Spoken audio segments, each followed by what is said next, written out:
azpimarratzeko zuen konpromiso solidarioa.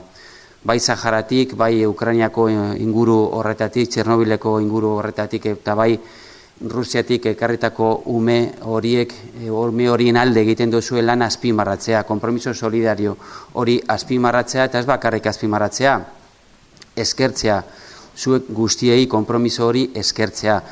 Eta harrera honen bitartez nahi duguna ere da, azken batean zuen konpromisoa, zuen adibide hori, zuen eredu hori herrian ezagutaraztea. Eta herrian jakinaraztea, azken batean herritar guztia animatzeko ekimen honetan sartzeko ere. Horrelako ereduak, horrelako adibideak behar ditugu gure gizartean gaur egunean batez be ikusitatzerako testuinguruan bizi garen.